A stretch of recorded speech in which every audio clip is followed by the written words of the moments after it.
Chapter 281. The heart is the hammer, the martial soul is the guide. At that moment, he was no longer Tang Wuling the soul master, but Tang Wuling the blacksmith. He had stagnated for 3 years at the 4th rank. Nevertheless, he had kept steadily forging and consolidating his foundation at the 4th rank. Tang Wuling's eyes flew open, and with the push of a button, the molten chunk of heavy silver appeared. He sucked in a deep breath and straightened his back. This brat isn't normal at all. Elder Kai said to Joishi. He had also noticed it. Judging by how well he carries himself, he must have had a good teacher. I'm looking forward to seeing what heights he will reach with his potential and foundation. I heard that the Blacksmiths Association's greatest genius is a young girl named Muzai, a 4th rank blacksmith yet to reach 20 years old. Looks like I'll have to pay the Blacksmiths Association a visit and find this kid a good master. Maybe he can reach the same level as that Muzai. Tang Wuling began. 3 crisp rings rang throughout the room as he lightly tapped the metal with his hammer, breaking the silence. Power pulled at Tang Wuling's feet and ran up his spine, surging into his arm then his wrist. Tang Wuling twisted his body, the air whistling past as he simultaneously swung his 2 hammers in an explosive strike. 2 booms thundered out, the sound loud enough that the entire room, glass window panes trembled. My god. Is he forging or is he trying to smash apart that table? Joishi's eyes flashed in surprise as he felt his body resonate with Tang Wuling's strike. He then frowned, quickly releasing a strange aura to dispel the sensation. Tang Wuling whirled around, using the momentum of the rebounding force of the hammers to attack the heavy silver with greater ferocity than before. The room reverberated with the resulting blasts of sound. If one listened carefully though, one could hear quieter, fragmented rumbles. The thunderous booms and subdued rumbles slowly fused together into a fantastical rhythm. Every beat of his strikes wild and deafening. Still, it made everyone's blood race and their fingers twitch. Tang Wuling continued to rain his hammers down on the metal, each swing powered by his full strength. The heavy silver began to shrink under his furious tempest, slowly revealing minute transformations that began to shine with a muted brilliance. Joishi knitted his brows, turning to Elder Kai as he asked, "Have you ever seen forging like this? I don't seem to remember blacksmiths doing it this way." Elder Kai was similarly bewildered. "I agree. That's definitely not a normal forging technique, but it does seem familiar. I think I recognize it, though it looks wild. It has a delicate rhythm to it. Do you hear it? This brat's hammers aren't bad. They have the rare stacked hammers effect, and he can actually fully control them. He's definitely a 3rd rank blacksmith at the very least. The Blacksmiths Association has done well to hide a 13-year-old 3rd rank blacksmith like him." Joishi smiled, his eyes curving upward with satisfaction. "As expected of my granddisciple." Elder Kai rolled her eyes at him. Yeah, he's your granddisciple. Just don't fight with me over that girl." He snorted in response. "She's also my granddisciple. Seeing how your relationship with her is already so strained, I don't think she'd be willing to accept you as her master. You know the saying, when the heavens bring calamity, there is a chance of forgiveness, but when one has sinned, there is no escaping punishment." Tang Wuling's hammers flew faster and faster even as the 2 spoke, whirling like a tornado as he hammered the heavy silver without end. The metal shrunk rapidly under his assault, its fine lines becoming more distinct while the booming sounds turned into sharp rings, the clear sign of the metal transforming on a fundamental level. The 3 Shrek Academy elders were powerful individuals, but none were blacksmiths. If Niu Chen was present, he would be thoroughly speechless. Tang Wuling had 100 refined the heavy silver in 10 strikes. His hammers continued to gain momentum with every strike until soon, the 48th strike fell. A blast fell through the air, quickly followed by a soaring pillar of silver light. Everyone present could hear the heavy silver cheer as the light flew up like a roaring dragon. Tang Wuling's arms finally stopped. His eyes flashed purple, 2 purple soul rings rising from underneath him. He 1000 refined it with spirit. It's first grade 1000 refined. Elder Lee finally broke his silence, his eyes filled with shock. Neither Joishi nor Elder Kai were blacksmiths, but as powerful experts, they had a rudimentary understanding of blacksmithing and were similarly dumbstruck. A 4th rank blacksmith had to 2nd grade 1000 refine a metal, but this heavy silver possessed spirit and was first grade 1000 refined. This meant Tang Wuling was at the peak of the 4th rank. This was far more shocking than his combat prowess or his leadership skills. There wasn't no better word to describe him than a monster. In fact, he was a monster that surpassed all other monsters. Purple light shot from Tang Wuling's eyes as he stepped to one side of the metal. He tapped it lightly. A crisp, tinkling sound rang through the air, as if resonating. The heavy silver sang in response. A far different scene then played out. Tang Wuling began circling around the metal, tapping it lightly. Each knock carried a spark of white light, as he had imbued soul power into his hammers. Meanwhile, blue silver brass wrapped the scorching hot metal. The strands shriveled, burning under the metal's heat. Still, not once did Tang Wuling's expression waver.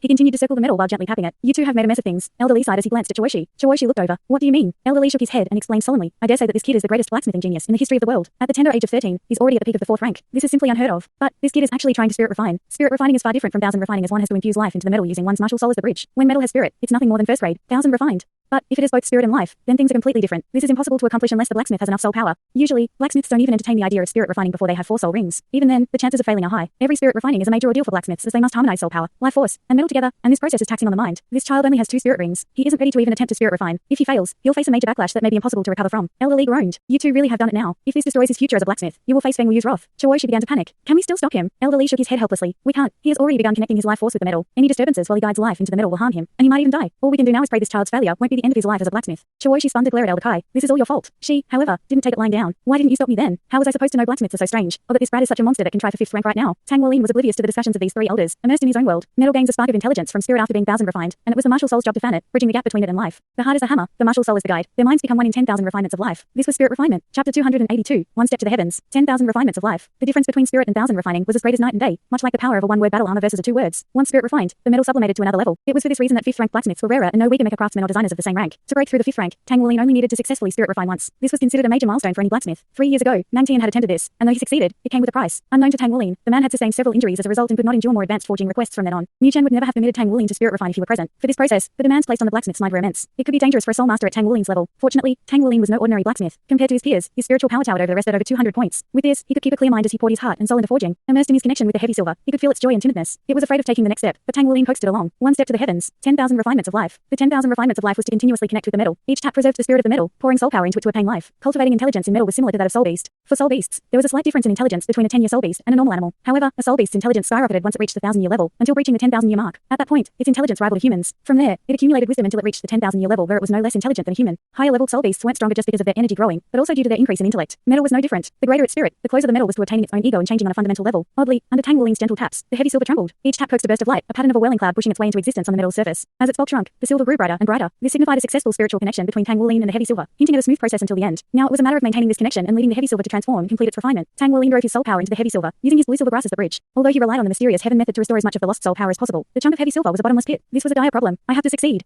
Everyone's acceptance depends on me. I have no choice but to succeed. 3 years of body tempering and experience gaining. The fruits of his labor were now revealed. He willed every ounce of strength and skill hidden in the nooks of his body to the surface. Since 2 years prior, he'd been able to first grade 1000 refine. Owing to his diligence, Tang Wuling had not fooled around the slightest, striving to improve his foundation. Now he stood at the apex of the 4th rank. He only lacked the soul power necessary to take the next step forward. Otherwise, he would have long since attempted to spirit refine. With his full strength unveiled, every strike of his hammers transforms the heavy silver more than before. His connection with the metal thrust him to new heights. He would likely succeed if this continued on. What was most frightening about spirit refining was the possibility of a premature disconnection. Should this happen, the metal lost its spirit, turning it into its normal, inert counterpart. This was why spirit refinement was expensive to attempt. Countless blacksmiths failed at this step and never crossed into the next realm. Apart from talent and skill, money was a limiting reagent. Blacksmiths backed by large clans had better chances than the rest. They could succeed through brute force of resources. Tang Wuling's circling speed accelerated. Had he known Ghost's shadow perplexing track, the process would have gone even smoother. Unfortunately, he had been forced to spend his contribution points on spirit items instead of Tang's secret arts. As the silver light flourished and the heavy silver shrunk, Tang Wuling's hammers resonated with the lump of silver and emitted a similar hue of light. Crimson veins crawled over the surface of his hammers, the mark of his blood sacrifice. These 2 hammers had always accompanied him in the last few years, his go-to tools for his innumerable first-grade 1000 refined pieces. After he had performed the blood sacrifice, he fueled the hammers' growth, to the point where they were now first-grade 1000 refined. The moment the hammers struck the heavy silver simultaneously, a strange connection opened between them. Under careful inspection, one would notice the shrinking in size of Tang Wuling's hammers. They also grew smaller and brighter with each strike. His soul power consumption was too high. 10 minutes had passed and he was approaching his limits. The second he ran out, his connection with the heavy silver would be broken. Despite the smooth start, the connection was fragile and would break at any moment. Once the spirit refining failed, this chunk of heavy silver would become useless and its spirit would attempt to devour the blacksmith in its fury. Even 4-ringed blacksmiths would need a long time to recover from the backlash, not to mention Tang Wuling who had 2 rings. Perhaps he would never be able to recover from such a setback. What can I do? My soul power is almost depleted, but I'm not done yet. The heavy silver has a speck of life in it now. However, I still need to feed it more energy. I can't stop. No matter what, I can't stop. Tightening his resolve, Tang Wuling's next move astonished everyone. He held both hammers in his left hand, grabbing the ingot with the one that's free. Not once did the pounding stop. As his skin met with the heavy silver, thick white smoke released from the metal's surface, loud sizzles permeating the air. His hand convulsed from the sharp tendrils of pain, the temperature enough to melt off a person's hand. But Tang Wuling was spared of this fate. Besides a few wisps of smoke rising from his palm, nothing seemed out of the ordinary. He called back his blue silver brass in favor of his golden soul ring, gold scales appearing over his arm. Determined, Tang Wuling suppressed the daggers of pain stabbing into his body, beads of sweat dripping down his forehead as ignored wave after wave of exhaustion. His soul power depleting by the second. He held the connection, though blood essence replaced soul power as the bridge. Tang Wuling shouted with resolve. His clothes burst into shreds, revealing the lean and rugged body, the golden scales snaking across his toned torso and arm. The scales shined resplendently under the effect of golden dragon body. A golden fog rose from the scales, enveloping the chunk of heavy silver. This prompted him to circle around the mass of metal once more, striking its sides with the 2 hammers in his left hand the entire time. Chapter 283, Spirit Refined. The moment Tang Wuling switched to a blood essence bridge, he sensed the heavy silver's life diminishing and his heart nearly leapt out of his throat. However, before scales had popped from his arm, his blood essence ignited and flowed into the heavy silver, feeding it the life force needed to stabilize. With blood essence pouring into it, the heavy silver gained a faint golden luster, a glint of crimson melding with its silver radiance as well. He's substituting soul power with blood essence. As the 3 elders looked at each other, dismay plagued their expressions. Yet Tang Wuling's eyes glistened. I can do this. I can replace my soul power with blood essence to spirit refine. Rather than unaware of the heavy silver's scorching temperature, he had chosen not to summon his scales previously and let his hand burn. Blood essence seeped out of the gaps between his scales, the heavy silver gurgling as it drank it up. Peculiarly, as his hammering slowed, a portion of the heavy silver would separate and attach to his hammers upon contact. This scene baffled Tang Wuling himself. However, he paid it no mind. His hammers cheered with each strike against the heavy silver, and with his blood essence connection, the sensation was crystal clear. This was the blood sacrifice's basic effect. Since his hammers were of the highest quality and had undergone the blood sacrifice, and he was currently pouring his blood essence into the heavy silver, they could transform to the next level. The chunk of heavy silver grew smaller and smaller, and Tang Wuling's right hand dropped lower with each strike. Meanwhile, his hammers gained a faint layer of gold. The cloud patterns underwent metamorphosis, now resembling a ferocious dragon bearing its fangs. The heavy silver absorbed his blood essence quicker than it did his soul power. Exhaustion penetrated into his bones. I have to hold on. I must. He was determined to create a miracle. A wonderful melody rang through the air, brought out by the tinkling of metal. At this moment, everyone was on the eve of witnessing a miracle. The silver glow weakened, the gold attaching itself to Tang Wuling's hammers. At last, an ounce of heavy silver remained. The rest had been absorbed by his hammers. Tang Wuling trembled, coughing up a mouthful of blood onto the metal's remnants. He shuffled a hammer into his hand and, holding it high above his head, struck down like lightning. Thunder boomed as golden light soared 1.5 meters into the air. Yet, the most baffling part was the dragon's roar rumbling past the pillar of light, as if a real dragon was soaring to the heavens. The golden light burst with an aura of life, a peculiar sensation for everyone present. The heavy silver had gained life and was declaring its existence for all to hear. It was born. The 1,000 refinements with spirit, 10,000 refinements of life. Now, it was spirit refined. The golden light persisted for tens of seconds before gradually dying off. Tang Wuling fixed his eyes on his hammers. His hammers were completely colored a dull gold, the faint form of a golden dragon now on its surface. Instead of connecting to him through blood, his hammers had become extensions of his body. A flash of gold and the hammers melted into his hands. Indeed, they merged into his hands and not into his storage devices. To spirit refine was to connect one's life with the metal. Spirit refined metals would dissolve into the user's body. This was what made the product so precious. Anyone who wanted to use spirit refined metal had to be present during the forging, feeding the metal with their blood drip by drip. This was the only way to fuse with the spirit refined metal once it was completed. This was also the reason Wu Zhangkong's battle armor had instantly appeared once he had summoned it. Spirit refinement connected one's mind with the metals. The metal composing a suit of battle armor existed as an extension of one's body. As such, it was like another part of their martial soul, and all powerful battle armor shared this trait. Although a one-word battle armor was formidable and lightweight, it couldn't hold a candle to a two-word battle armor, in which spirit refined metal had melded with the user's body. That was true battle armor. Only then would the battle armor's amplification effect shine, amplifying the armor's might and existing as one part of the user's martial soul. Spirit refinement could evolve into soul refinement, but the 1,000 refinements could not evolve into spirit refinement. This was the unbridgeable gap between one-word and two-word battle armor. Possessing a two-word battle armor granted one a battle armor master's impressive might. The instant the hammers fused into his body, Tang Wuling lost all strength and fell backward, straight as a steel rod. She managed to catch him. Tang Wuling's complexion was snow white, his breath feeble. After exhausting both his soul power and blood essence, he fainted. Elder Kai and Chawoshi shared a glance. Mouths parted. He succeeded. Chawoshi gaped. He succeeded. He actually succeeded at spirit refining. He's a 13-year-old 5th-rank blacksmith, a master blacksmith. Can he still be called a mere monster? Even Shrek Academy would scramble to recruit him. He's definitely a future divine blacksmith. In the entire Douluo continent, there was only one divine craftsman. Because of this, the most powerful battle armors in Shrek Academy were only 3-word. Only divine craftsmen could create 4-word battle armor. If Shrek Academy can raise him into a divine blacksmith, then all of our 3-word battle armor masters will be able to get an upgrade. The thought funneled all sorts of excitement through Chawoshi's veins, and he gulped. He rushed toward Shishi and took Tang Wuling into his arms. Drained of energy, Tang Wuling was fast asleep. Eyes shut tight. Shishi flipped his gaze at Chawoshi. Grand teacher, are we finished with the exam now? Chawoshi nodded. His eyes shined bright as stars, and in the next instant, he encased Shishi with a red light, delivering him to the side. The red aura around Chawoshi seemed almost corporeal, possessing a scarlet jade-like luster. The aura towered above everyone present, weighing down upon them. Then, it lifted Tang Wuling into the air. Chawoshi's eyes flashed crimson as the scarlet light around him unleashed a dragon's roar. The redness condensed, the roar becoming clearer, a change proceeding over Tang Wuling. Golden lines zipped over his body like makeshift veins, as if their birth was instigated by the scarlet light. Compared to before, however, these lines were much dimmer. Even so, they appeared to suck in the scarlet light, infusing it into his body. Whoa. Despite his surprise, Chawoshi did not stop the crimson or his transmission. It continued to pour into Tang Wuling's body, growing brighter and brighter. If not for the golden lines snaking their way through his body, Tang Wuling's form would have been indiscernible, enveloped in the thick scarlet aura. Elder Kai drew near to Gu Yue slowly. The latter's fists balled and breath-faded as she took in Tang Wuling's unusual circumstance. She didn't bat an eye to Elder Kai's approach. Don't think that you're done with tests now that you've passed. If you're not battle armor masters by the age of 20, you can forget about entering the inner court. Elder Kai snorted then left. Gu Yue turned a deaf ear to the old lady's words, gripped with tunnel vision toward Tang Wuling. Face was racked with worry and heart aching. Elder Lee examined the three students, his gaze falling on Xu Xiaoan for a hairbreadth of a second. Smiling, he exited the area, arms folded behind him. Chapter 284, Master Craftsman. As Tang Wuling absorbed the scarlet light, the golden veins snaking their way across his skin grew more pronounced. In a blink of an eye, golden scales rippled into existence across his right arm, his blood essence growing vigorous. The light vanished from Chawoshi's eyes and he directed Tang Wuling's body down to the floor, a finger withdrawing the scarlet aura with a curl. However, something out of the ordinary occurred. As the light prepared to leave Tang Wuling's body, the golden pattern on his skin issued out a dragon's roar, sucking back the scarlet light, not permitting it to leave. Chawoshi was baffled out of his wits. He waved his hand, cutting off the aura's connection to Tang Wuling, leaving only a bit of the scarlet light for Tang Wuling's body to gobble up. After the majority of the scarlet light was absorbed, Tang Wuling became visible. The golden lines mapping out his body slurped up the aura's remnants. The three from Class 0 gaped as they took in the bizarre sight, but Shen Yi knew exactly what was happening. Without a doubt, Tang Wuling was devouring Chawoshi's soul power. Considering Chawoshi's cultivation level, it was obvious his soul power would be extremely dense. Yet a kid with only 2 soul rings was gobbling it up. This meant Tang Wuling's martial soul restrained Chawoshi's. How is this possible? Teacher's martial soul is the Scarlet Jade Dragon. It isn't some second-rate dragon. It's a supreme martial soul possessing a true dragon's bloodline. Chawoshi thrust out his finger and poked Tang Wuling with a beam of red. A groan released from Tang Wuling's lips, and he slowly flicked his eyes open. Tang Wuling felt cozy, something he hadn't experienced for a long time. He was less feeble than before, and his soul power was filled to the brim. Soon his blood essence would reach its normal level through the help of soul power circulation. He sat up, rubbing his head. His pallor gave Snow a run for its money, after losing so much blood. But in the end, he had succeeded. Grand teacher. Tang Wuling rose and saluted. Chawoshi wore a gentle expression. You four, follow me. He turned around and strode away. Gu Yue ran to Tang Wuling's side in an effort to steady him. Are you okay? She asked softly. Tang Wuling nodded, a wry smile on his lips. Don't worry, I'm fine. She let out a breath of relief. Why did you do something so risky? Do you know how much danger you were in just now? If you had overdrafted any more of your energy, you might have sustained permanent injuries. Tang Wuling opted for a meek smile, not a word of argument leaving his mouth. Class 0's members followed Chawoshi and Shen Yi out of the room. Although Chawoshi gave the appearance of walking slowly, they had to use their soul power to keep up with him. Where are we going? Tang Wuling pondered over spirit refining as he followed behind Chawoshi. He had profited from a disaster this time. Somehow, he was able to pull through and succeed despite not yet having his third soul ring. He never expected to triumph, but solely by coincidence, his hammers had also been made of heavy silver and more blood sacrificed, enabling them to absorb the metal he had forged. Tang Wuling studied his hand. He could feel the blood connection between him and the hammers. Normally, 1,000 refined metals could not evolve and become spirit refined. The circumstances this time, however, were too abnormal. In fact, a miracle had occurred, facilitated by his blood-sacrificed hammers and blood essence. Though he did not have the time to examine his hammers at the moment, he expected them to be incomparable with before. He had given them some of his life force, and in turn, they became an extension of his existence. It was a mystical sensation. He also felt his soul power strengthened and more harmonious with his blood essence after succeeding at spirit refining. In reality, his soul power was nowhere near the level necessary to spirit refine. His blood essence helped him make up for his lacking soul power. Because Tang Wuling's blood essence carried the energy of the Golden Dragon King, it could be considered an unconventional source of energy for him. He could use this energy to improve his combat ability through Golden Dragon Body, the soul skill from his Golden Soul Ring. So, though he only had 2 rings, if his blood essence soul ring was counted, he would have 3 rings in total. To succeed at spirit refining, a blacksmith needed conviction, and it was only because he possessed such firm conviction that he succeeded. The first spirit refining was the most important to a blacksmith. Subsequent attempts will proceed much more smoothly. Of course, Tang Wuling didn't dare attempt it again before he obtained his third soul ring. The danger of having an insufficient cultivation base was terrifying. It was just like Gu Yue said, he couldn't count on his luck. If he had overdrafted any more of his energy and the damage had been irrecoverable, failing the trial would be the least of his troubles. However, succeeding at spirit refining meant he had ascended to the level of a master craftsman. Tang Wuling overflowed with pride. He was a 13-year-old master craftsman, the youngest in history to accomplish spirit refining. He had set a heaven-defying record. He was certain no one but him could accomplish such a feat. The 4 chased after Chawoshi through the campus until he finally slowed as someone came into view. It was a person they were all extremely familiar with. He kneeled with his back straight and proper, long blue hair cascading over his shoulders and making for a picturesque scene. Tang Wuling yelped in surprise and rushed over to his teacher's side. Teacher Wu? Indeed, it was their teacher, the white-robed man who carried a blue sword, cold as the frozen heavens, Wu Zhangkong. At the sound of Tang Wuling's voice, Wu Zhangkong raised his head. He watched as his 4 students sprinted toward him, Shen Yi and the mountain like Chawoshi trailing behind. When his gaze fell on Chawoshi, trembles gripped his form. His icy face thawed to reveal a tumult of emotions warring within him. Before his students even reached him, he turned to Chawoshi and kowtowed, his head dropping to the ground. Once close to Wu Zhangkong's side, his 4 students stood behind him with thumping hearts as they witnessed this shocking scene. Tang Wuling knelt down next to Wu Zhangkong, paying respects to Chawoshi as well. He may not be aware of the circumstances surrounding his teacher and Chawoshi, but he was smart enough to know what he should do. At his example, Xu Xiaoan quickly got on their knees, leaving Gu Yue standing behind Tang Wuling. Rather than kneel, she sat down beside Tang Wuling. Chawoshi faltered mid-step. He no longer approached with the ferocity of a dragon, but his expression kept its stiffness. A few steps later, and he was right before Wu Zhangkong. Stand up. Thank you, teacher. Wu Zhangkong met his gaze, surprise coloring his eyes. I'm not your teacher. I don't have a disciple as troublesome as you, Chawoshi coldly said. Wu Zhangkong hung his head in silence, though something unexpected happened in the next instant. These grand disciples though, I'll recognize them. Wu Zhangkong's eyes popped wide and he kowtowed once more. Thank you, teacher. He understood his teacher better than anyone else. Chawoshi was stubborn, strict, and uncompromising. Although he did not explicitly state he forgave Wu Zhangkong, he did not rule out the possibility either. Chapter 285, Sea God's Island. Tears welled in Wu Zhangkong's eyes as he recalled the years he spent under this strict teacher. A teacher is a father, yet follow me. Chawoshi furrowed his brow then turned around and entered the inner court. Teacher. Hearing Wu Zhangkong call out, Chawoshi stopped moving. I was wrong.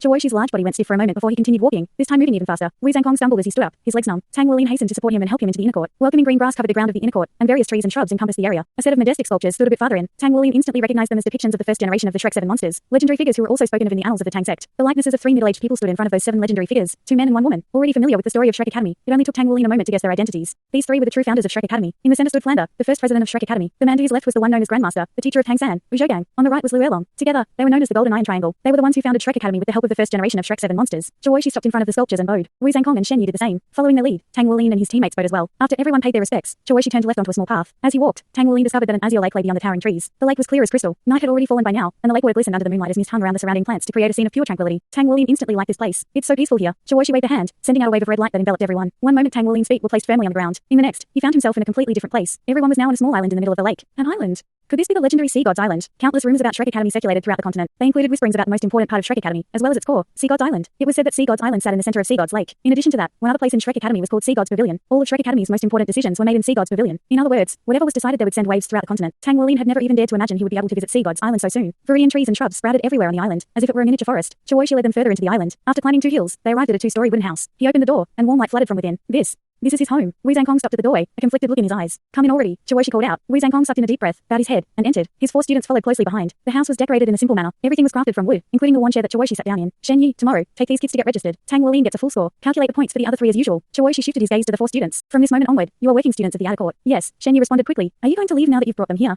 Shi glanced at Wu Zhangkong. It was then that Wu Zhangkong dropped to his knees. I won't run anymore, teacher, he said. Even if I have to work part-time, I want to stay. I won't run. My only request is that you allow me to take care of you. I've come to understand that a person can't live for themselves alone. I made a mistake back then, and now I wish to spend the rest of my life making up for it. He lowered his head to the floor, kowtowing. Please allow me to stay, teacher. Before returning to Shrek Academy, Wu Zhangkong had stubbornly held on to his past grudges. After arriving in this familiar place, however, those grudges washed away when he saw how much his teacher had aged. Shi was dumbstruck. Never had he expected Wu Zhangkong to say such words. It was exactly as Elder Kai had said. Like teacher, like student. Shi understood just how stubborn Wu Zhangkong was. He had just picked up Wu Zhangkong, an orphan, while out on a stroll one day. Since Shi had always pursued the pinnacle of strength, he had very few disciples, all of whom he considered his own children. But of them all, Wu Zhangkong was undoubtedly his favorite. Only he could match Shi's stubbornness. He even aimed for the pinnacle of strength as well. Yet despite his stubborn nature, Wu Zhangkong sincerely acknowledged his mistake. Never in his wildest dreams would Shi have imagined this. The Wu Zhangkong he knew would choose death rather than lower his head. Teacher. Shen Yi tugged at Shi's sleeve, pleading with her eyes. Fine, you can stay, Shi said indifferently. I need someone to make tea and keep the house tidy anyway. Thank you, teacher. Wu Zhangkong rejoiced. The 4 students quietly exchanged knowing looks. Although they were still children and weren't exactly sure what happened between their teacher and their grandteacher, they were smart enough to see that Shi was firm in speech but soft in heart. Tang Wuling secretly signaled to his companions, and the 4 of them hurriedly said, Thank you, grandteacher. Wu Zhangkong stood up and walked over to stand at Shi's side. His icy eyes had thawed and were now full of vigor. It was the first time Tang Wuling had ever seen his teacher so passionate. Shi nodded, then looked at Tang Wuling. You will visit me once a week so I can examine you. Your body is very strange. Despite the fact that your martial soul is just blue silver brass, your blood essence is extremely robust. I paid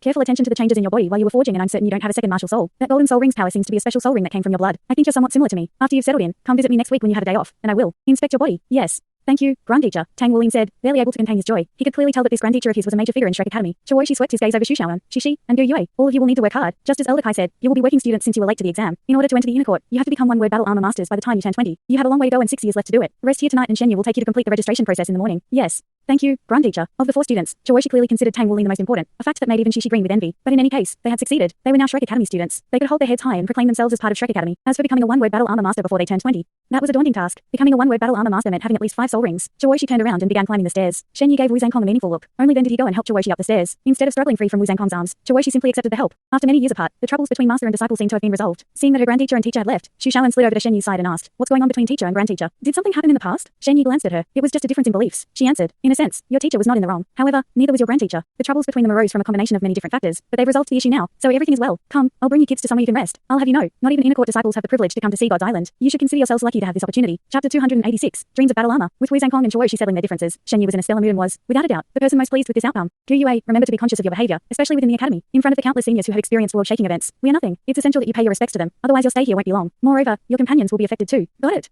Gu Yue nodded silently. Tang Wuling pulled her hand. Gu Yue, Teacher Shen is right. You were too impulsive today. Elder Kai was only testing my strength in the 4th trial. I wasn't injured at all. Teacher Shen, can I trouble you to bring us to Elder Kai later to apologize? Shen Yi stared at him in shock. This kid is just too mature. When Tang Wuling had first started forging, his father had thoroughly drilled this lesson into his head, and as he grew older and broadened his horizons, his maturity surpassed his peers. Besides, he was the captain of Class 0. As the leader, he always had to consider what was best for his team. It was precisely because of both his maturity and leadership that Gu Yue, Shishi, and Xu Shaoan accepted his decisions so willingly. Gu Yue furrowed her brows slightly, puffing her cheeks in an adorable pout. Tang Wuling looked her directly in the eyes and said, I know you acted for my sake, but we're a team. Gu Yue, your actions affect the rest of us too, just like how my deep meditation forced us to become working students. Don't be so stubborn. Elder Kai wants you as her disciple because she saw how talented you are. This is an amazing opportunity for you. It's not easy to become a one-word battle armor master by 20. You know, having such a great teacher would be an amazing stroke of luck for you. Under his sincere gaze, Gu Yue couldn't do anything but lower her head and quietly mutter, I'm sorry, I was impulsive today. I want to go apologize to Elder Kai. Tang Wuling smiled at her words, reaching out to give her a big hug. That's the way. Though Gu Yue blushed crimson, she did not push him away. Shishi sauntered over, a sly smirk tugging his lips. Yeah, that's the way. He opened up his arms. Gu Yue's leg shot out. Go away. Shishi dodged, immediately grumbling. You're so biased. How come you let Captain hug you? Because he's handsome. Gu Yue stated matter-of-factly. Yeah, that's right. Captain is way handsomer than you. Xu Shaoan also did not forget to dig deeper into Shishi. Shen Yi smiled as she watched their antics. They reminded her of herself at their age, bouncing with excitement when she was first admitted to Shrek Academy. All right. We're registering tomorrow and you'll need to be alert, so go sleep early. Being a working student isn't an easy thing. Shen Yu's words seemed to carry some hidden meaning. The wooden house didn't have many rooms, so the boys shared one room while the girls shared another. Wu Zhangkong also didn't reappear again that night. The instant they hit the bed, they fell into a deep sleep. It had been a long day for them. Of the four, Tang Wuling was the last to enter meditation. Sitting cross-legged on the bed, he looked down at his hand. Golden light burst from his palm and, an instant later, his spirit-refined heavy silver hammers appeared within them. Tang Wuling reveled in this magical sensation. Now that it was connected to him by blood, it had become an extension of his own body. Although megas were powerful, first-rate 1,000 refined metals were the strongest materials they could be made from. Even then, that would just be a first-rate mecha. If spirit-refined metals were to be used to create a mecha, soul masters would need to be involved in the creation process. That very fact, as well as the sheer size of a mecha, made such an endeavor practically impossible. Mu Chen had told Tang Wuling that though blacksmiths were viewed as less important than mecha designers, makers, and mechanics, they were indispensable for creating battle armor. In fact, the first battle armor prototypes wouldn't have existed without the discovery of spirit refining. Mechas, with their bulk, couldn't fuse with a person. Battle armor, on the other hand, molded to a soul master's body, could perfectly fuse with and improve the user's abilities. Battle armors were like a circuit carved into the user's martial soul that granted the martial soul its own set of armor and sublimating it. With the advent of battle armor, humanity's strength soared onto a whole different level. However, their newfound superiority also drove soul beasts to the brink of extinction. The spirit pagoda was originally established to mediate peace between humans and soul beasts. However, for the sake of their research into the invention of artificial spirit souls, there was a period of time where the spirit pagoda slaughtered countless soul beasts with the Federation's support. Under the relentless pursuit for science, the soul beast world crumbled. The value of soul beasts plummeted with the invention of spirit souls, and with the spirit pagoda's current research speed, they would only need another few thousand years to create 10,000-year spirit souls. Golden lines swirled around the spirit-refined heavy silver hammers, similar to the ones on Tang Wuling when he cultivated. A golden dragon could be faintly descend on the hammers, but rather than a pattern, it seemed to be a living entity as it roamed around the hammers. This was clearly the effect of their blood connection. Spirit refining granted metal life and made it a part of one's own body. If one were to evolve it into soul refined, it would then be a part of one's martial soul. Soul refining was akin to forging one's own martial soul into a higher realm. It was for this reason that Saint blacksmiths were revered throughout the continent. Their status was no less than that of a three-word battle armor master, because without them, three-word battle armors would never exist. As for divine blacksmiths, Tang Wuling could only imagine what sort of realm that was. Even Mu Chen could not explain it to Tang Wuling as he himself didn't know what it was like. It was his life's goal to reach that level. With Tang Wuling's recent success in spirit refining, it meant he could now forge his own battle armor. Not only that, he had set his sights on not one word, but two-word battle armor. As for why he set his goal so high, it was because he understood now that battle armor didn't have such strict soul power requirements, just like how he could spirit refine despite only having 2 soul rings. For a blacksmith to even attempt spirit refining, the normal standard was 4 soul rings, as only then would they have enough the necessary life force to sustain the entire process. Yet he had succeeded with only 2 soul rings. This feat was only possible due to the combination of his innate divine strength, talent, profound understanding of the metal, and his blood essence soul ring. If that was the case, then perhaps the soul power requirement he needed for battle armor would be lower too. At the very least, it couldn't hurt to try. A set of battle armor wasn't made all at once. Each item was made piece by piece. He decided to start experimenting with the simplest part. Tang Wuling brimmed with confidence now that he was successful at spirit refining and firmly believed that he didn't need 5 soul rings to become a one-word battle armor master. With his blood essence soul ring, he could make it with just 4 soul rings. Besides, since he could already spirit refine, he wouldn't settle for just one-word battle armor. It would be a waste of time to start there. Instead, it was more efficient to make 2-word battle armor that could continue to evolve with spirit refined metal. Once that time came, he could immediately name his battle armor with 2 words. Chapter 287, Black Steamed Buns. Teacher Wu's battle armor is called Sky Ice, which means he's Sky Ice Wu Zhangkong. So, what should I call my battle armor then? Tang Wuling's blood raced at the thought. He looked forward to the day he obtained his own battle armor. He didn't know when he began meditating, but when he awoke, the sun already shone through the window. He had meditated longer than usual and missed his chance to train his purple demon eyes this morning. However, Tang Wuling could clearly feel that his cultivation speed was faster than it was before. You're up. Shishi said, come on, let's go eat. Shishi, can you feel that? Tang Wuling asked suspiciously. Shishi nodded and smiled. I knew you would ask. I feel it too. This Sea God's Island is extraordinary. The energy here is far thicker than outside. I bet this island is connected to how Shrek Academy is capable of producing so many powerful experts. The speed of our cultivation would increase significantly if we could stay here and cultivate. Why don't you go see if Grand Teacher will let us stay longer? Maybe he'll let us live here. Keep dreaming. Tang Wuling wasn't amused. Shrek Academy's rules are very strict, you know. Anyway, let's get going. Aren't we gonna eat? I'm about to starve to death. He only had one full meal the day before, and that consisted of the steamed buns from the 6th trial. Those buns didn't pack anywhere near enough nutrition for him. The wooden table in the living room held a spread of food. The others were already eating when the 2 boys arrived. Chawoshi pointed at the seat beside him. Come sit, Wuling. Okay. Tang Wuling went over to sit. Chawoshi then pointed at a bamboo basket on the table. Zhangkong told me you have a big stomach, so let's see how much of this basket you can finish. Inside of the basket were odorless, black objects. Tang Wuling couldn't figure out what they were, but he knew they didn't look appetizing. All right, he said. There were 20 black objects in total. They resembled fist-sized steamed buns. It would be apt to call them black steamed buns. Tang Wuling scoffed inwardly at the food. This is nothing to my stomach. He quickly grabbed 2 buns in each hand. It was now a habit of his to grab as much food as he could at a time. Considering his voracious appetite, he would waste too much time if he ate slowly. Tang Wuling took a bite of a bun. It was tender and sticky, had a decent texture, gave off the faintest trace of a fishy aroma. No matter how he considered it, this bun could not be called delicious. However, after chewing it a bit more and swallowing, his expression changed. He felt a clear wave of warmth travel down his throat and spread throughout his body. His blood essence seemed to react to this and surged toward the source. As it did, that warmth instantly dispelled some of his hunger. This is good stuff. When Tang Wuling was at East Sea Academy, he ate food from the first window every day, so he naturally knew that if he ate more nourishing food, he wouldn't have to eat as much. Yet these seemingly unimpressive black steamed buns were the most nutrient-packed food he'd ever eaten. Although he didn't actually know what they were, he knew for a fact that they could fill him up. After 2 more bites, the bun disappeared into his stomach. Several more bites later, and his hands were empty. Tang Wuling happily patted his stomach as he smiled at Chawoshi and grabbed 4 more buns. Can you really digest all of that? Overeating isn't good for your body. Chawoshi furrowed his brow. I should be able to. Thank you, Grand Teacher. Since Tang Wuling had exhausted his blood essence and only eaten 1 meal the previous day, there was no way he would let such great food out of his grasp. Chawoshi's narrowed eyes slowly widened in shock as he observed Tang Wuling's blood essence grow stronger and stronger with each bun he ate. Chawoshi could even hear the pulse of Tang Wuling's blood and aura strengthening. This change was completely unrelated to soul power. The cause of everything was his blood essence. Your bloodline is truly extraordinary, boy. Only after Tang Wuling swallowed the 16th bun did he finally stop eating. Is he full now?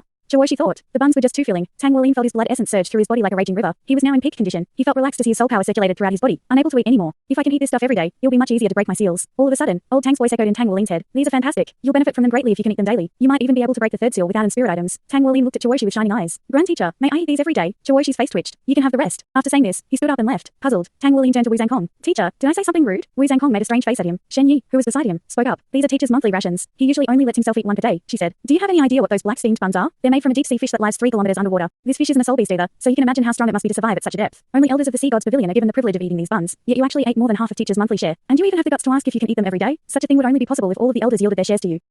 Tang Wuling scratched his head awkwardly. Then I'll leave the rest for grandteacher. Teacher told you to take them, so just take them. Shen Yu smiled warmly. An old man like him wouldn't be upset over something as trivial as this. When you have a free day next week, Wu Zhangkong will bring you over here to visit. It seems your grandteacher is quite fond of you since you two are so similar. Yes. After eating breakfast, Shen Yu brought the 4 students off the island on a boat. Wu Zhangkong chose to stay, so they waved goodbye to him before leaving. Sea God's Lake was even more breathtaking during the day. Refreshing air lingered around it, the rippling waters like a giant sapphire embedded into the earth as sunlight reflected off its surface. After leaving Sea God's Lake in the inner court, they ventured back to the outer court school building. A whole day had passed since they had taken the entrance exam. You will have to work harder than others as working students, Shen Yu said as she walked. Normal students only have to pay 20% of the tuition since it's subsidized for them. You, however, will have to pay the entire tuition through doing jobs for the academy. For example, the most basic task could be to sweep the campus. Of course, you could take some jobs related to your secondary profession too. Teacher Shen, is the tuition expensive? Tang Wuling asked. Shen Yu glanced at him. Very. Shrek Academy grants you access to resources impossible to obtain anywhere else. These resources are invaluable, so working students will have to take on many jobs to pay off their fees each year. Don't worry, the administration will arrange things for you all. Although it wasn't their first time there, the 4 were still awed by the grandeur of the main school building. Shen Yu brought them to the administration to handle their registration and enlist them in their class. A scholarly administrator in his 50s issued each of them a dark green school uniform after completing their enrollment. Don't bring shame to the working students, he said. Don't bring shame to the working students. What does he mean by that? As clever as Tang Wuling was, he couldn't comprehend the meaning behind the administrator's words. He sent a questioning look at Shen Yu, but she simply smiled and shook her head. She clearly had no intentions of explaining. Your first job is to clean Spirit Ice Plaza. The deadline is before dusk. The middle-aged administrator spoke in a bored manner. Clean the plaza? I can't even see the end of the plaza. Dispose of any trash and mop the floor. Not a single speck of dust is to be seen, otherwise points will be deducted. Their enrollment was complete now that they were assigned a job. They were then led to their dormitory. To be precise, they were brought to the dormitory for working students. Chapter 288, the status of a working student. Since the main school building was so enormous, Tang Wuling thought that their dormitory would be as well. Reality, however, begged to differ. Shen Yu brought them to a building in a forest west of Spirit Ice Plaza. This is the dormitory for working students. She told them go find the room corresponding to the number on your key. Classes will start for you tomorrow. In the meantime, you can complete the job you were just assigned. I'll be leaving now. Shen Yu left while Tang Wuling and the others were in the middle of exchanging looks of dismay. All of them thought the same thing. Isn't this building a bit too crude? It's basically a slum compared to the school building. The building only had 1 floor and was extremely run down. It sat in the middle of the forest, but it was now clear that this was done to hide the building and save face for the academy. It was a truly unsettling place. There seemed to be about 20 or so rooms in the model building. Some of the rooms didn't even have windows. They had long since broken. The wood around them completely rotten. Checking the numbers on their keys, they soon discovered that they had only been given a single room. This room had no walls to separate the boys from the girls. It was about 30 square meters in area. Although it wasn't small, there were only 2 metal frames of bunk beds in the room. Other than that, it was completely bare. A thick layer of dust covered the floor and 2 of the windows were broken. A single string dangled from the light bulb in the ceiling. Considering the state of the room, determining whether that bulb was a useless ornament or a functional light source was a coin toss. Isn't this just too cruel? Are we sure we're currently in Shrek Academy and not a slum? She was dumbstruck. Compared to their dormitory at East the Academy, the difference was like heaven and earth. No basic necessities were provided, not even a mattress. Quit complaining. If you have spare time, spend it tidying up instead, Tang Wuling said. Since they were here now, they might as well make the best of things. He knew that working students wouldn't have it as good as normal students, but he was still shocked at the conditions of their dormitory. Captain, how are all of us supposed to live in just a single room? Men and women shouldn't be in the same room, Xu Shaoan said with a hint of worry. She laughed. How old do you think you are? You haven't even kissed anyone yet. Humph. Xu Shaoan looked to Gu Yue for support, but Gu Yue only had eyes for Tang Wuling. Tang Wuling stood rooted in place, his face pensive. Since we've been assigned to this room, all we can do is make the most of it. Let's get our basic necessities in order first. We can start by cleaning this place up and getting something to cover the broken windows. We can then use some curtains to separate the room in halves, one side for the boys and the other for the girls. Yeah, let's start with that and improve things as we go. All right, Gu Yue said. It was clear how much Tang Wuling's teammates trusted him. Everyone immediately leapt into action. As Soul Masters, it wouldn't take them long to clean up. As they tidied the place, they began to understand the pain of being a working student. Their only source of clean water was a single faucet meant for the entire dormitory. It didn't even provide any hot water. They had to go to the school building to get hot water and bath. Aside from that, well, they didn't have anything else. There were no other facilities at the dormitory for working students. The dining hall could be found in the main school building, so they had to cross the enormous plaza each visit. With the 4 of them working together, the room was soon neat and tidy. They even found a cloth to cover up the windows. As for curtains to separate the room with, they would buy them in the evening. Let's go clean the plaza now. Since they were working students, they still had to complete their job. Spirit Ice Plaza was truly enormous. They had to start sweeping early in the morning if they wanted to finish by the evening of the same day. When they went get some water to clean with, they discovered that someone was already using the faucet. That someone was a frail-looking boy. He had a towel draped over his shoulder as he collected water in a bucket. Upon seeing this boy, astonishment filled Tang Wuling and the others. She gulped. He was particularly taken aback because he knew the boy more intimately than the others. This boy was student number 2, the one who had beaten Shishi in the entrance exam with explosive power. He was a mighty power-type soul master and the greatest 3-ring soul master that they had encountered thus far. Even Gu Yue's chances of defeating him were slim. His martial soul was simply too powerful and overwhelming. Carrying a bucket, Tang Wuling walked over to the other student's side and flashed a radiant smile. Hi, he said. We meet again. I'm Tang Wuling. The youth gave him an apathetic look, and only acknowledging him with a slight nod. His bucket was nearly full, so he picked it up, nodded to Tang Wuling once more, and left. 4 sets of eyes followed him until he was out of sight. Shishi looked at his companions in shock. That guy's a working student too. He's so amazing. Yet he's a working student. I thought he was an inner court student. Tang Wuling contemplated this realization. Do you guys remember what the administrator said before we left? He asked. He told us not to bring shame to the working students. I think there's some secret about working students that we don't know about. Well, we can think about it after finishing our task. The administrator didn't say we couldn't use our martial souls to clean, right? Gu Yue interjected. Tang Wuling shook his head. He didn't. I don't think it would be possible without the use of martial souls anyway. Then we don't need to bring water. I'll be enough. A faint smile appeared on Gu Yue's lips, her eyes shining. Tang Wuling's eyes lit up in understanding, and he grinned. All right. Gu Yue turned and began marching towards Spirit Ice Plaza, her 3 companions in tow. Shishi and Xu Shaoan babbled with excitement as they also understood her intentions. Gu Yue stopped beside the plaza. She took a deep breath, narrowed her eyes, then summoned her 3 soul rings. Her first soul ring lit up as she activated Elemental Tide. She held her hand up in the air, gathering specks of green light in her palms. Blue light soon followed until the 2 equally sized lights swirled in her palms. She exuded an aura of serenity as she manipulated the 2 elements. She moved much slower than she would if she were in combat. However, Tang Wuling could sense how stable the elements she gathered had become. They were far stabler than usual. Moreover, she was currently only using her first soul skill. The green and blue lights grew ever brighter as they spiraled within her hands, transforming into a tiny whirlpool. It rotated faster and faster until the 2 elements completely mixed. Gu Yue's second soul ring lit up and the elements poured into the whirlpool faster than before. before, with both elemental control's amplification and her spiritual power in the spirit sea realm. The whirlpool of elements soon grew 2 meters tall and didn't stop there. Her third soul ring then lit up and she activated elemental fusion. The two elements completely fused into one. Armed with her mighty spiritual power, she had absolute control over the swirling elements. She was one of a handful of people who possessed 3 soul rings and had reached the spirit sea realm. Chapter 289, Tang Wuling the Wicked. The whirlwind of elements grew until it was 5 meters high. Just when Tang Wuling and the others felt it was about to go berserk, Gu Yue gently said, "Go." Spirit Ice Plaza wasn't dirty to begin with, merely covered in dust. There wasn't even a single piece of trash in sight. A bizarre scene played out the moment Gu Yue's whirlpool landed on the plaza. Dust gathered together, whirling around the hurricane in a frenzy before being sucked inside and leaving the floor as spotless as if it had been scrubbed by a brush. Gu Yue withdrew her first and third soul skills, leaving only elemental control in effect as she followed the whirlpool forward. They began to walk around the plaza, watching everything within its path become clean. Wow. Xu Shaoan clapped gleefully. She really is amazing. Tang Wuling inwardly gave Gu Yue a thumbs up. She was the most skilled master of elements he had ever seen. Moreover, not only could she wield 6 different elements, she could even fuse them together into infinite offensive and defensive moves. Her future was boundless. She was the first soul master in history to wield so many elements. With fire, water, wind, earth, light, face, and the variant ice attribute, nothing was impossible for her. If they were ordinary people instead, even 2 days worth of time wouldn't be enough to finish cleaning the plaza. Yet, in the face of Gu Yue's water and wind whirlwind sucking in dust and cleaning everything within a 20-meter radius, this task would be completed without breaking much sweat. At their current speed, they would be finished within 3 hours. This was obviously assuming that Gu Yue's soul and spiritual power would last. In truth, Gu Yue was no superhuman. She was forced to recall the now black whirlpool and drain it into sewers after cleaning a third of the plaza. She then walked off to the side and sat down cross-legged to meditate. I'd be embarrassed if I let Gu Yue do it all. She mischievously grinned. Tang Wuling smiled. Then you can just treat us to dinner tonight. She saw through Tang Wuling's scheme. However, sure, as long as you're not coming. Those 2 girls can't eat much, but if we had you, I'd be concerned if the restaurant even has enough stock. I swear, your stomach is an endless hole. Tang Wuling chuckled. You're so insincere. Fine. She ground his teeth as he reluctantly said, I'll treat you all to dinner. But you have to finish those black buns before we go out. Those black steamed buns would do well to curb Tang Wuling's appetite. Okay. They left the rest of the plaza to Gu Yue. In the meantime, Tang Wuling, Shi, and Xu Shaoan would spruce up their dorm room. They had only received 2 sets of school uniforms and a Shrek Academy identification card when they were registered. The card was made of metal and had obvious signs of soul circuits running within it. The administrator had told them they needed this card to go anywhere within the academy, as well as leaving and entering. Shrek Academy's administration wasn't extremely strict though. They didn't actually restrict its students' passage in and out of the academy. Besides, the outer court was a small town in of itself. Students could find everything needed for their daily lives here and rarely needed to leave campus. While Gu Yue cleaned up the plaza, Tang Wuling went to go buy some planks. He had Shi use his daggers to fashion proper beds out of them. As for the mattress, they had actually brought their own. After buying a cloth to divide the space, the room had shaped up quite nicely, but they stopped there. Tang Wuling believed that since the dormitory was for working students, it would be best if they didn't live extravagantly compared to the others. At the very least, they all understood how fatal it would be for them to act blindly without thinking. Tang Wuling had already noticed that not all the rooms in the dormitory were occupied. In fact, only 3 or 4 rooms had signs of any recent occupation. Even then, those rooms appeared simple and crude on the outside. Since this living condition seemed to be a tradition among working students, it wasn't their place to break the status quo. Gu Yue's cleaning speed was unbelievably quick with the use of her martial soul, but it still took her until noon, a total of 4.5 hours to finish cleaning the gigantic plaza. Of those hours, half were simply spent recovering her soul power. The 4 meditated in their room together in the afternoon. Though they had just enrolled and were still unfamiliar with Shrek Academy, they could already feel a mountain of pressure weighing down on their shoulders. All the continent's geniuses gathered here in this haven, and while Tang Wuling and the others may be exceptionally talented, Shrek Academy had no shortage of students of their caliber. There were people like that student number 2 who had stomped Shi. None of the 4 companions would dare say they could absolutely defeat him. The only way they could flourish in Shrek Academy was to become stronger faster. The dining hall was enormous and filled to the brim, as if all of the outer-court students were packed into the place. Unlike normal students, working students had to pay for their meals here with points obtained from completing jobs. Since it was their first day at the academy, however, they were allowed a free meal. They would only start paying tomorrow. They had received 100 Shrek contribution points each after completing their assignment at the administration building, but it was then that Tang Wuling discovered that 100 points was only enough to feed them for 1 day. Moreover, they faced another problem. To be more precise, Tang Wuling faced a problem. His stomach was simply too gluttonous, and the dining hall wasn't a buffet. Fortunately, the dining hall served food comparable to East Sea Academy's first window. It'd be great if I could eat here for free, Tang Wuling exclaimed inwardly as he ate lunch. Since their dinner was free tonight as well, she would treat them on another day. Perhaps, because he had to start paying for his meals the next day, Tang Wuling finally revealed his true wickedness during dinner. He first found a large table. Then, he started collecting food. The dining hall was large enough to accommodate 1,000 diners at a time, so his actions were laid bare for all to see. He went from window to window, showing his Shrek ID card to get as much free food as he could carry. At first, few took notice of his actions, but by the time his table had 3 levels of food stacked up, people began to watch. A stern-looking man around 20 years old wearing a red armband walked over. I'm Shipiken, a member of the discipline committee. Which class are you from? Why did you get so much food? Don't you know that according to the academy's rules, if you waste food, you have to pay 10 times its weight as a fine? Tang Wuling stopped mid-step. Hello, senior. I can finish all of this food. You can finish all of this by yourself. Shipiken's voice raised an octave. He had originally thought that all this food was for him and his classmates to eat together, but that wasn't the case. Tang Wuling had filled a table for 10 with enough food to feed 30. Yeah, I can finish this all myself. I still have 3 friends joining me though, Tang Wuling sincerely answered. 4 people can finish all of this. Shipiken was evidently not convinced. With how nourishing the dining hall's food was, people generally didn't need to eat as much to become full. Tang Wuling nodded earnestly. All right, let's see you eat it all then. If you can't finish, don't blame me for being rude. Though Shipiken's had a dark expression, but he couldn't do anything as Tang Wuling had yet to violate any rules. He stood to the side and watched. Tang Wuling smiled, exposing his sparkling white teeth. Senior, how about we make a bet? If I finish all this food, you'll help me get another round. If I can't, you can punish me as you wish. All right. Shipiken agreed immediately. With the bet established, Tang Wuling began eating. He ate leisurely, taking his time. Nonetheless, his eating speed was shocking. Chapter 290, Ceramic Mountain. Gu Yue, Shi, and Xu Shaoan had long since gotten trays full of food and sat themselves at a neighboring table, pretending not to know Tang Wuling out of embarrassment. Tang Wuling restrained a sigh from escaping his mouth. He always hated it when he couldn't eat his fill. Since Shrek Academy didn't offer free food, he partook in the ancient art of penny pinching, calculating exactly how much it would cost to feed himself. With a free pass tucked within his pocket, he was determined to eat a mountain's worth, enough to last him through breakfast the next day. Shipiken stood calmly behind Tang Wuling at first, but as he took in Tang Wuling's gorging, his jaw dropped. Is he even human? Shipiken subconsciously gulped as he stared at the mountain of empty plates in front of Tang Wuling, whose momentum increased by the bite. It wasn't long before other diners took notice of this spectacle. Did this guy starve to death in his past life? How can he eat so much? Heavens.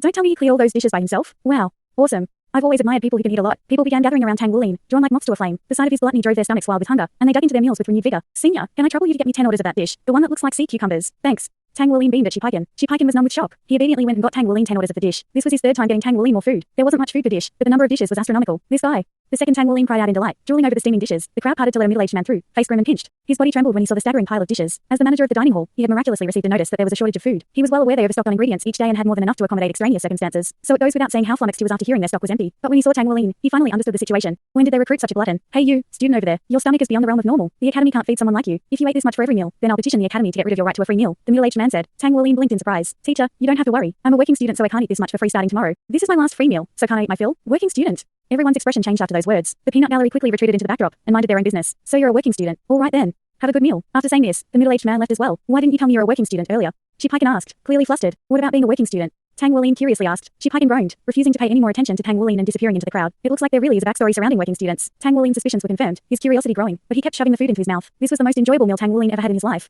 Perhaps because he broke the second seal, his appetite was greater than ever. The dining hall had 20 windows serving food, and Tang Wuling had cleared them all. He felt embarrassed. Are you still not full? Here, eat this. An older girl placed a steamed bun on his plate before going off on her merry way. Under her breath, she said, he's so pitiful. He's still not full after eating all that. She was the first, but not the last to offer him food. Not long after, another student came and handed him a bun. The corner of Tang Wuling's mouth twitched. Am I dreaming? Maybe I won't have to complete jobs to feed myself. 100 points isn't enough to keep me full anyway. It's only enough for 5 or 6 meals for a normal person. His eyes lit up at the thought. Tang Wuling had scouted out the prices at every window, and the cheapest dish was 10 points. The meal he ate today costed over 1,000. Come tomorrow, and he might starve to death. He staggered out of the dining hall once he finished eating. With every step, he felt closer to bursting. Captain, can't you restrain yourself a bit? She wore an odd expression. Everyone in the outer court recognizes you by now. Tang Wuling stared at him wide-eyed. How will restraint feed me? Do you have any idea how painful it is to be hungry? Fine. Just pretend I didn't say anything. You know, I seem to remember someone saying he would treat us all to dinner. Let's go. Tang Wuling smirked. Why are you still hungry? Shishi's jaw dropped. Tang Wuling chuckled. I'll be done digesting by the time we get there. In truth, there was something strange bubbling in his veins. His blood essence was surging through his body before he ate, as if it were boiling. The sensation reminded him of fusing with the Golden Dragon King's energy after breaking a seal. He was the one who understood his body best. After gorging himself, his blood essence thickened, growing more vigorous, and his blood seemed richer than before. Perhaps this was a method of cultivation for him. Due to this sensation, he prodded Shishi to go out for another round of food. He wanted to test what was going on with his blood essence, along with the effect more nutritious food had on it. Fine, you win. Let's go eat. Let's see if your belly will burst. Shishi turned to the girls. Come on, I'm treating you all. We can stroll through the outer court too. The outer court is practically a town itself. We've got to explore. Okay. Both Yu Yue and Xu Shaoan approved of his plan. The four left Spirit Ice Plaza and entered a street lined with warm orange lights and bustling with people. Soon after they arrived on this street, they found a shop full of rowdy people. What's that place? Xu Shaoan looked with curious eyes. Shishi peeked into the shop. It looks like this place sells drinks. Huh, so Shrek Academy has this kind of thing too. Let's go in. We can grab some juice or something. Yeah. Let's go. I want ice cream. Xu Shaoan exclaimed in delight. The drink shop was busy and was nearing capacity. The server dashed to and fro, taking orders and bringing customers their orders, the latter who mostly wore Shrek Academy uniforms. The four managed to find a table with great difficulty and sat down. They waved for a waitress, ordering juice and ice cream. It seemed that no matter the place, girls couldn't resist ice cream. Not even the detached Yu Yue could keep her paws off of it. Once their orders arrived, the two girls happily dug in. After taking a sip of his orange juice, Tang Wuling nudged Shishi, whose eyes wandered everywhere. What are you looking at? Shishi smirked. I'm just scouting the place to see if there are any pretty senior sisters here. I need to prepare for adulthood, you know? Doubt clouded Tang Wuling's features. How are you preparing? Thanks so much for watching this video. Don't forget to hit the like button and subscribe. Also leave a comment down below with suggestions on what novels to read.